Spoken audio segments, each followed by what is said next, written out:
I get the feeling I'm just gonna go back as well and kind of cut out all the talk about Diabolical Masquerade and everything, and put it together in a random video, because I haven't done anything metal related on the channel in ages, so...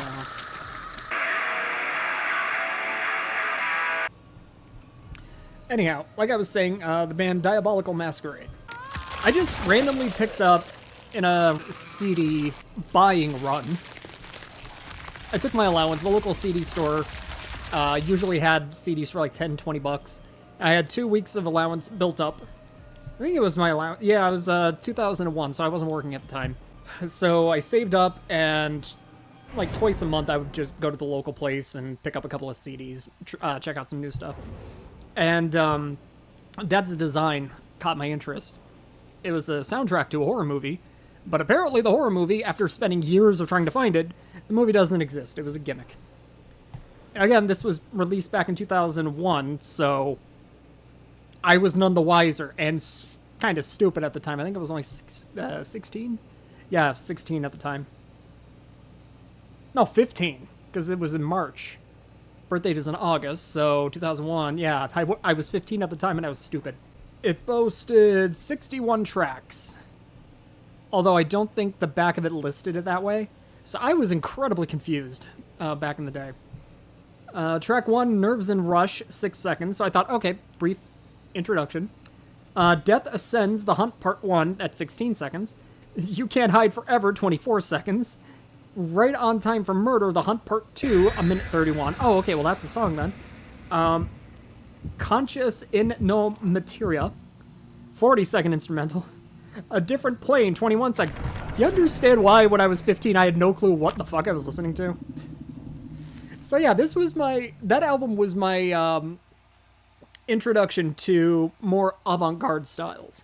And part of the reason I do appreciate avant-garde metal.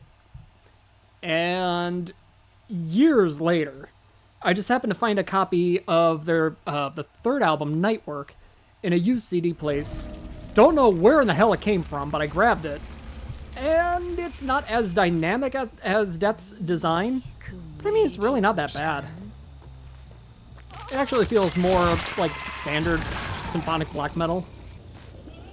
One thing I actually didn't realize about Diabolical Masquerade, at the time, I didn't realize it was a one-man project until Nightwork, because I think it only mentioned, not sure if I'm saying the name right either, Blackheim, Blackheim. And if you guys haven't realized, yeah, Swedish band. And Diabolical Masquerade, unfortunately, is no longer an act. The last album was Death's Design in 2001.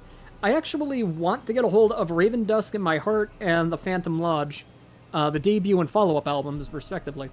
I do want to get them, add them to the library if the library is not completely melted up in the hot attic. I know all my vinyls are probably destroyed. Because, brilliant idea, let's take plastic, thin plastic, and go put it up in a very hot setting. That was fantastic. That was an excellent choice. So yeah, a lot of rare albums that I had, including a very, very rare macabre release that actually meant a lot to me. It was that and a Cannibal Corpse live record. I think it was a live one.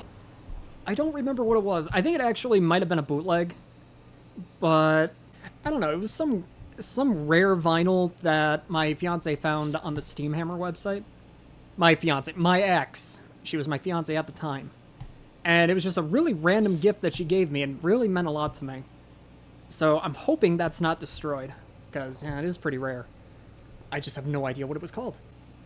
One thing I didn't know about Diabolical Masquerade, that it was just one member. I had no idea he spent time in Catatonia and was involved with a lot of albums. I don't know when he left offhand.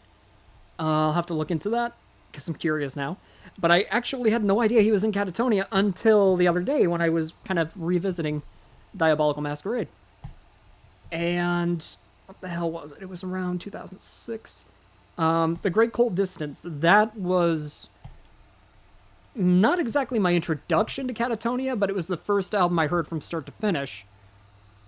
And one that I really liked. But then after that, subsequent albums just started sounding exactly the same to that one, I kind of lost interest.